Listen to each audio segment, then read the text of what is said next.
Olá pessoal, essa é a nossa videoaula de número 2.2, referente ao nosso capítulo 2 sobre amplificadores operacionais no nosso curso de eletrônica analógica. Na videoaula de hoje, a gente vai ver algumas configurações básicas de circuitos com amplificadores operacionais sendo aplicados como amplificadores lineares, em algumas aplicações bastante típicas. Nessa aula a gente vai estar vendo os seguintes tópicos. A gente vai ver uma introdução à técnica de análise de circuitos com amplificador operacional ideal. A gente vai ver primeiro a configuração não inversora, que a gente introduziu na última aula.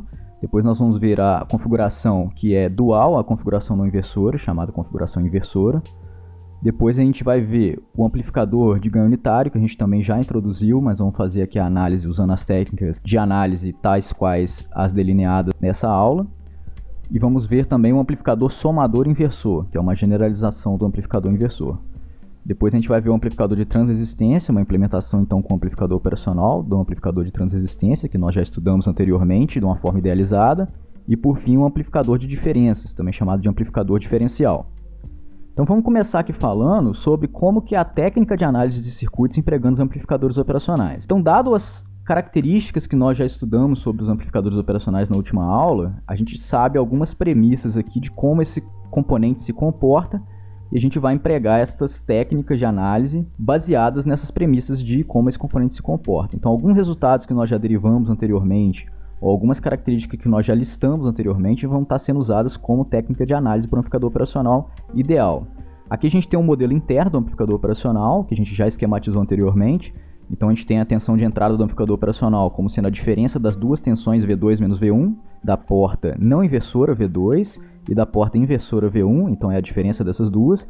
E a gente tem o estágio de saída do amplificador sendo modelado como uma fonte controlada de tensão com ganho A. Portanto, a gente tem uma tensão na saída VO igual a AVI. E a gente não tem uma impedância de saída, então RO é igual a zero. A gente também não tem uma impedância de entrada, o RI igual a infinito. É o caso ideal de um amplificador de tensão, conforme já estudado. E a gente tem aqui o símbolo que a gente usa do amplificador operacional, também já apresentamos, que é mais usual de usarmos nos desenhos dos circuitos que vamos estar analisando aqui. A gente não precisa explicitar o tempo todo o que é o modelo interno do amplificador operacional para fins de análise. A gente de novo tem a porta não inversora e a porta inversora com as tensões para o terra V2 e V1 respectivamente. E a gente sabe que pelo fato do amplificador operacional ter uma impedância de entrada infinita, não vamos ter corrente que entra nas portas desse amplificador. Então, tanto o I2, que é a corrente na porta não inversora, quanto o I1, que é a corrente na porta inversora, vão ser nulas, igual a zero. Então, isso é uma das premissas de análise que a gente vai estar lançando mão. E isso ajuda a gente bastante nas análises, conforme a gente vai ver. Então, no símbolo do amplificador operacional, as mesmas coisas valem, I2 e I1 igual a zero. E a gente já provou anteriormente que devido à operação em malha fechada, com realimentação negativa, e o fato do ganho A em malha aberta do amplificador operacional ser infinito, em teoria, no caso ideal, que a gente está lançando mão aqui, a gente já provou que V2 é igual a V1. Então as portas do operacional são forçadas ao mesmo nível de tensão. E isso é o que a gente chamou de um curto-circuito virtual. Então, para o operacional ideal, operando em malha fechada com realimentação negativa, a gente pode assumir que V2 é igual a V1. E, de novo, isso facilita muito a nossa vida porque ela elimina pelo menos a tensão de um dos nós, do circuito que a gente vai ter que analisar. Então vamos começar aqui por uma aplicação que a gente já viu na aula anterior. A gente viu nessa forma aqui onde a gente mostrava como que a gente pode implementar o beta, que é o ganho da malha de realimentação, através de um circuito simples, nesse caso um divisor de tensão, usando um resistor R1 e um resistor R2. E a gente mostrou que o beta então é a parcela da tensão de saída realimentada, no caso R1 sobre R1 mais R2, que é um resultado que a gente tira da equação de divisor de tensão.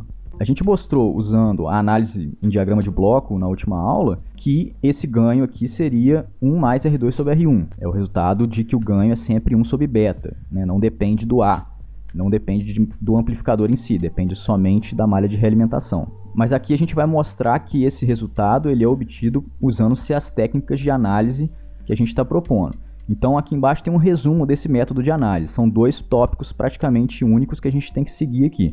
O primeiro é assumir corrente nula nas portas de entrada. Então I2 igual a I1 igual a zero. Não entra corrente no operacional.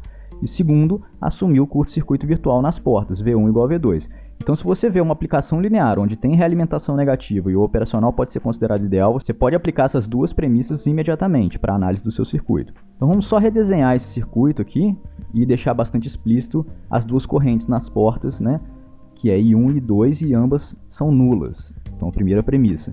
Segunda premissa, o curto-circuito virtual. Então o V1 vai ser igual a V2. E aqui eu deixei bastante explícito onde está o V1. O V1 é a tensão em cima do resistor R1. Se o I1 é igual a zero, a gente pode aplicar diretamente a equação do divisor de tensão aqui para o R1. Então a gente tem que o V1, a tensão em cima do R1, é R1 sobre R1 mais R2 vezes VO. Então é a parcela realimentada aqui novamente aparecendo. E se o curto-circuito virtual é uma realidade, que é o que estamos assumindo, a gente tem que esse V1 é igual a VI. Então quando a gente inverte essa equação para achar o VO em função do VI, ou seja, o ganho, a gente chega que VO é igual a R1 mais R2 sobre R1, que multiplica VI, portanto o ganho é 1 mais R2 sobre R1. Esse é o nosso ganho em malha fechada, conforme a gente já tinha provado, só estamos fazendo aqui a análise diretamente no circuito.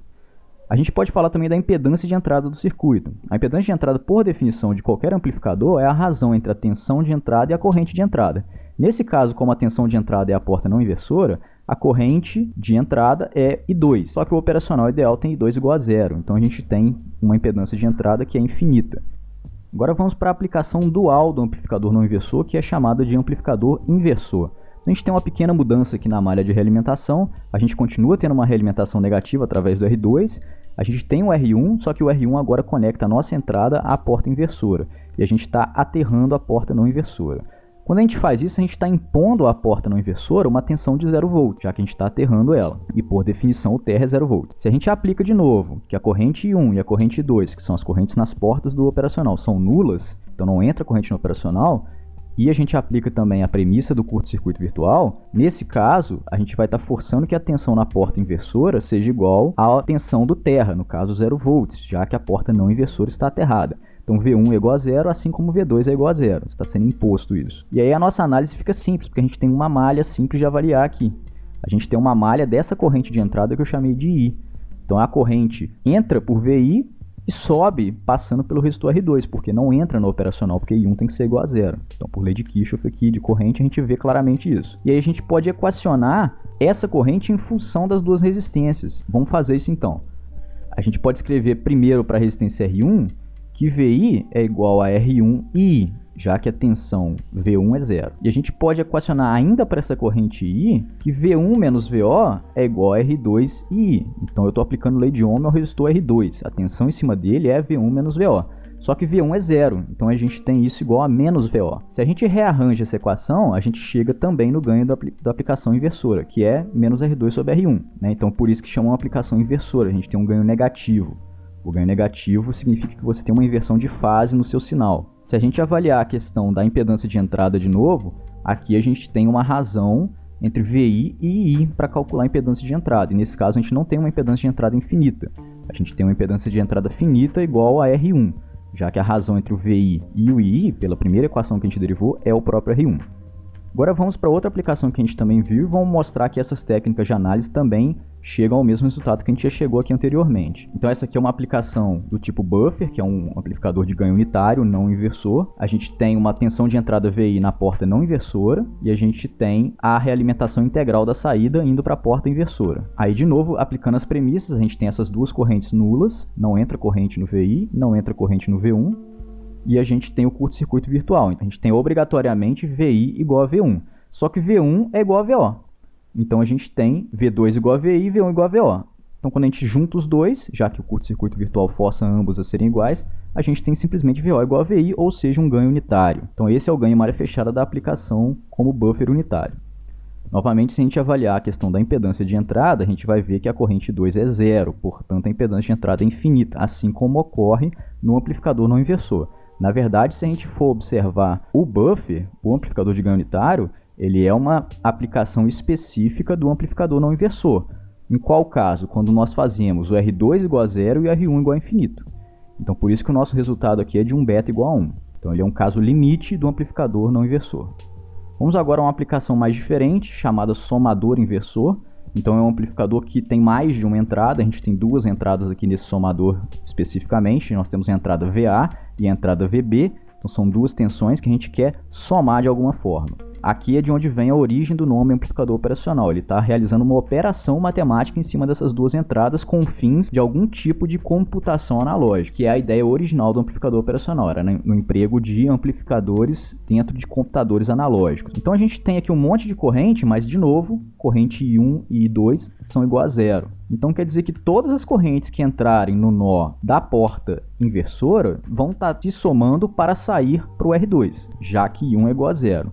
De novo, a premissa do curto-circuito virtual, a gente cai no mesmo caso do amplificador inversor. A gente tem V1 igual a zero porque V2 é igual a zero. A porta não inversora está aterrada.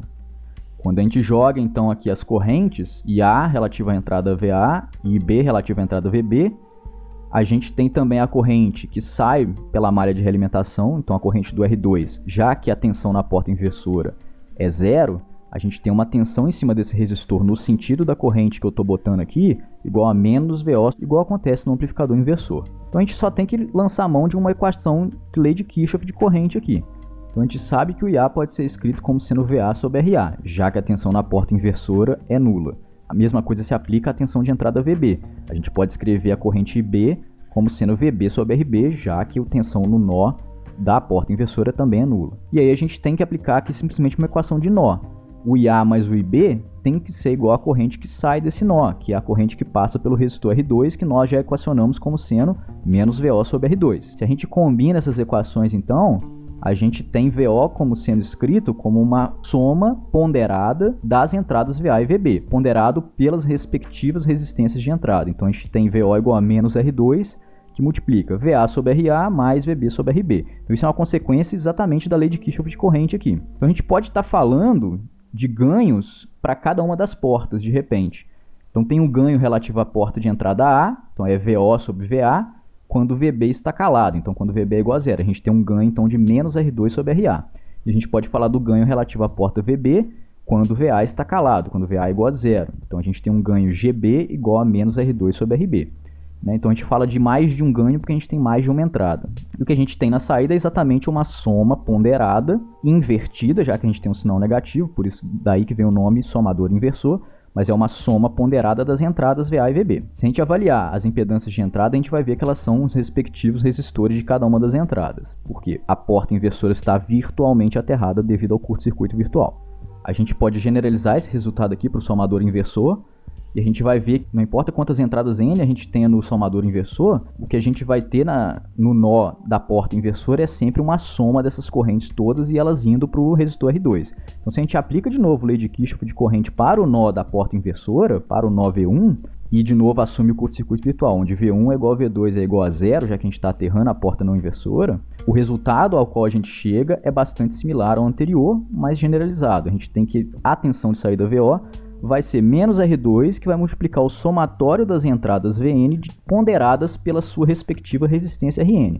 Por isso que a gente chama, às vezes, o somador inversor de um somador inversor ponderado, porque eu posso escolher a ponderação que cada uma das entradas tem através da escolha dessas resistências Rn. E a gente pode falar, então, do ganho de cada porta, Gn, então a menos R2 sobre Rn respectiva, e a impedância de entrada de cada porta, que é o Rn respectivo. Vamos falar agora do amplificador de transresistência. Então é um amplificador que a gente tinha visto no primeiro capítulo de uma forma teórica, e aqui a gente tem uma implementação real desse amplificador de transresistência. Quem se lembra, o amplificador de transresistência ele tem uma entrada em corrente e uma saída em tensão. E o caso ideal dele é quando a gente tem uma impedância de entrada nula, zero, e quando a gente tem uma impedância de saída nula também, que o amplificador operacional já tem uma impedância de saída nula no caso ideal. Então se a gente for avaliar que o nosso sinal de entrada não é exatamente o VI, o nosso sinal de entrada é o II, já que é um sinal de corrente, ele vai amplificar um sinal de corrente. De novo, aplicando aqui, essa corrente I ela não vai entrar nas portas, ela não pode entrar na porta V1, então o I1 é igual a zero, e o I2 também é igual a zero, igual a gente já tinha falado. Devido ao curto-circuito virtual, e a gente tem a porta não inversora também aterrada, a gente tem V1 igual a zero, porque V2 é igual a zero. Então a gente tem uma aplicação aqui bastante similar ao amplificador inversor, tanto que esse amplificador de transresistência ele também é um amplificador inversor, só que ele é um amplificador inversor de corrente. Então o que a gente tem? Se a gente equacionar aqui, a tensão em cima do resistor RF é VI menos VO. Então VI menos VO é igual a RFI, simples aplicação da lei de Ohm aqui. E a tensão de entrada é igual a tensão no nó V1, que é igual a tensão no nó V2, que acontece de ser zero, já que a gente tem um aterramento da porta não inversora. portanto, nós temos a tensão de saída sendo igual a menos RFI. Portanto, o nosso ganho de transresistência aqui, o nosso RM, que é VO por I, tem a unidade de ohms, é menos RF. Então, a gente tem um ganho também inversor, apesar de ser um ganho de transresistência. E se a gente for avaliar a impedância de entrada, continua valendo que a impedância de entrada é a razão entre a tensão de entrada e a corrente de entrada. Como a tensão de entrada é nula, devido ao curto-circuito virtual, a gente também tem uma impedância de entrada nula. Então, também é o caso ideal que a gente esperaria de um amplificador de transresistência ideal. Agora nós vamos para uma aplicação similar à do somador, que também tem duas entradas, no entanto, cada uma das entradas aqui está associada a uma das portas do amplificador operacional. Então a gente tem uma entrada VA que está associada à porta não inversora e uma entrada VB que está associada à porta inversora. E a gente continua tendo aqui uma rede de realimentação através do R2. E a gente tem um divisor de tensão relativo à entrada VA. Então, conectado à porta não inversora. De novo, as mesmas premissas, a gente tem I1 igual a zero e I2 igual a zero, então são as correntes que entram no operacional, não são necessariamente as correntes das malhas, né? A gente tem uma corrente IB que não é nula, e a gente tem uma corrente que entra na porta VA que também não é nula. E aí a gente vai estar equacionando a corrente para a malha da porta inversora e a tensão para a malha da porta não inversora. Então, quando a gente escreve o divisor de tensão relativo à porta não inversora, relativo à entrada VA, a gente vê que a tensão V2 é uma parcela do VA. Qual parcela? R2 sobre R1 mais R2 vezes VA. E quando a gente escreve a malha IB, a gente pode escrever o seguinte, a gente tem R1 vezes IB é a tensão em cima de R1. E R2 vezes IB é a tensão em cima de R2. Equacionando essas tensões, a gente tem a tensão em cima de R1 como VB menos V1 e a tensão em cima de R2 como V1 menos VO. Então a gente tem duas equações para a corrente IB, VB menos V1 sobre R1 e V1 menos VO sobre R2. Então a gente elimina a variável IB da nossa análise. Se a gente trabalhar um pouco com a álgebra em cima dessas equações, substituindo a equação do divisor V2, que retorna para a gente a tensão no nó V1 também, devido ao curto-circuito virtual, na malha IB, onde tem V1, então a gente substitui por R2 sobre R1 mais R2 vezes VA, a gente chega nessa equação, VB menos essa tensão V1, aqui em função do VA, é igual a, de novo, essa tensão V1 em função do VA menos VO. E a gente continua ponderando aqui as correntes, já que a gente está calculando as correntes da malha IB. Então, essa tensão VB menos V1 sobre R1 e a tensão V1 menos VO sobre R2. Então, a gente só reescreveu a segunda equação da malha. A gente pode tirar o mínimo aqui dos dois lados, a gente vai ver que cada um dos lados pode ser reescrito da seguinte forma. E aí vamos levar esta equação para a gente poder tratá-la mais ainda. Então essa equação está lá em cima, né? Nós temos a última equação que derivamos. Vamos trabalhar em cima dessa equação fazendo primeiro o quê? Cortando o R1 mais R2 dos dois lados, né? Já que eles são um elemento comum dos dois denominadores dos dois lados da equação. E aí o que a gente chega aqui é uma equação VB que multiplica R1 mais R2 sobre R1 menos R2 sobre R1 vezes VA é igual a do outro lado a gente tem VA menos VO que multiplica R1 mais R2 sobre R2. Então isso aqui é praticamente o resultado que a gente quer chegar. A gente vai começar a isolar o VO de um lado e as entradas VA e VB do outro lado, para a gente poder calcular o nosso ganho. Então, quando a gente aplica esse isolamento das variáveis, tentando separá-las de cada lado da equação, a gente chega ao seguinte resultado. VO que multiplica R1 mais R2 sobre R2, então eu isolei o VO que estava do lado direito, mandei ele para o lado esquerdo, é igual a VA que multiplica 1 mais R2 sobre R1, então a gente tinha o VA do lado direito multiplicado por 1, e o fator R2 sobre R1 que estava do lado esquerdo, a gente passou para o lado direito da equação, menos, e aí o fator VB também foi todo passado para o lado direito da equação, VB que multiplica R1 mais R2 sobre R1. Então a gente tem uma equação aqui bem bonitinha, que a gente pode trabalhar em cima dela agora da seguinte forma. Ela está lá em cima, né? A gente vai trabalhar em cima dela fazendo o seguinte, VO que multiplica R1 mais R2 sobre R2, continua da mesma forma. A gente consegue perceber que do lado direito é o mesmo fator que está multiplicando tanto o VA quanto o VB. Então 1 mais R2 sobre R1 é a mesma coisa que R1 mais R2 sobre R1. É só a gente dividir por R1 em cima e embaixo dos dois lados que a gente vê. Então os dois lados, VA e VB, estão multiplicados pelo mesmo fator. Então a gente tem VA menos VB que multiplica R1 mais R2 sobre R1. Agora aqui, se a gente passar o fator R1 mais R2 sobre R2, que está multiplicando o VO do lado esquerdo, para o lado direito, invertendo, a gente chega na equação que descreve a tensão de saída em função das duas entradas VA e VB. Então o R1 mais R2 corta em cima e embaixo do lado direito e sobra para a gente só R2 sobre R1 que multiplica VA menos VB. Então esse amplificador, ele é um chamado de amplificador de diferença, ou amplificador diferencial, porque ele vai estar amplificando a diferença das entradas VA e VB. Então, o que tiver no VA menos o que tiver no VB, multiplicado por um fator que é comum a ambas as entradas, que no caso aqui é R2 sobre R1. Então, a gente pode falar de um ganho diferencial. É um ganho que é aplicado à diferença das entradas. Então, eu defini o GD aqui como VO sobre VA menos VB. Nesse caso, R2 sobre R1. É o ganho diferencial do amplificador de diferenças. E a gente poderia derivar aqui que a impedância diferencial de entrada, ou seja, que um sinal conectado do VA para o VB estaria vendo, é efetivamente 2R1, exatamente por causa do curto-circuito virtual. A gente tem V1 igual a V2. Tem uma outra forma da gente provar esse resultado que é, inclusive, mais simples do que fazendo da forma como eu fiz da última vez. Eu posso decompor as entradas e aplicar análise de superposição. Então, ao invés de falar de um sinal VA menos VB, eu posso falar de um sinal VA com o VB calado. Então, aplicando o princípio da superposição aqui, eu vou zerar o VB, quer dizer que eu estou aterrando a entrada VB, e vou aplicar um sinal de teste na entrada VA. E aí eu vou calcular qual é o ganho para a entrada VA. E depois eu vou fazer o oposto. Eu vou aplicar um sinal de teste na entrada VB e zerar a entrada VA aterrando ela. E aí eu vou calcular qual que é o ganho para a entrada VB. Então vamos lá. Primeiro circuito de análise. O que a gente vê? O VA está sendo aplicado ao divisor de tensão da entrada. A gente continua com as premissas de corrente nula nas portas do amplificador operacional e do curto-circuito virtual.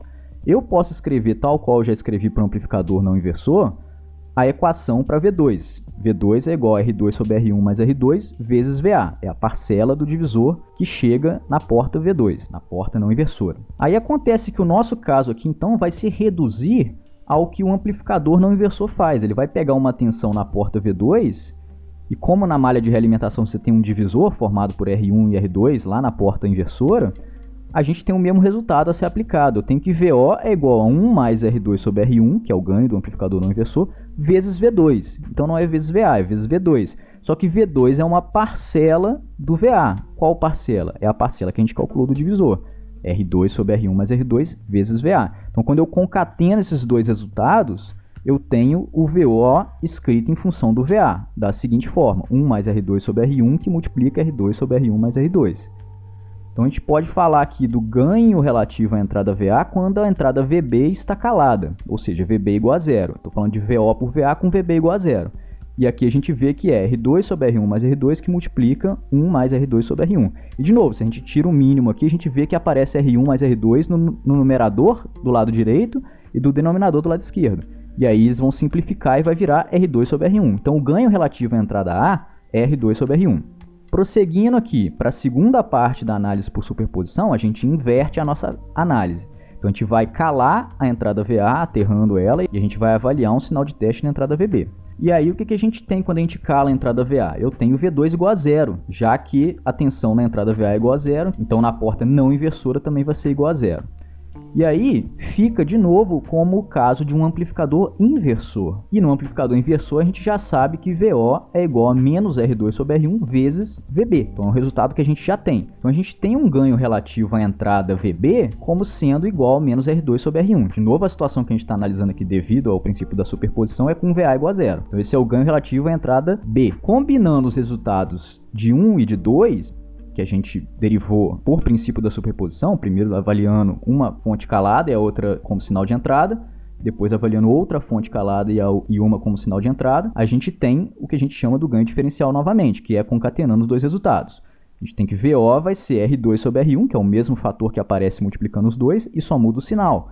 Então a gente tem o VA, é um sinal positivo, como calculado na etapa 1, e para o VB a gente tem um sinal negativo. Então efetivamente o que a gente está fazendo é R2 sobre R1 que multiplica VA menos VB. Então, de novo, um amplificador que amplifica a diferença das duas entradas. A gente tem um ganho diferencial GD, tal qual a gente derivou no último slide. Então, isso aqui conclui a nossa aula de número 2.2 sobre essas configurações e aplicações lineares básicas com amplificadores operacionais. A gente viu algumas das aplicações mais empregadas utilizando-se o amplificador operacional. Vimos como é a técnica de análise, então sempre assumindo o curto-circuito virtual nas portas e sempre assumindo que não entra corrente nas portas do operacional. E a gente viu como que isso leva a resultados interessantes em aplicações diversas do operacional. Novamente, aplicações essas que são dependentes somente daquilo que você bota em torno do operacional, a circuitaria que você bota auxiliar ao operacional. Aqui no caso, somente redes de resistor, geralmente divisores de tensão ou de corrente. Então, muito obrigado e até a próxima.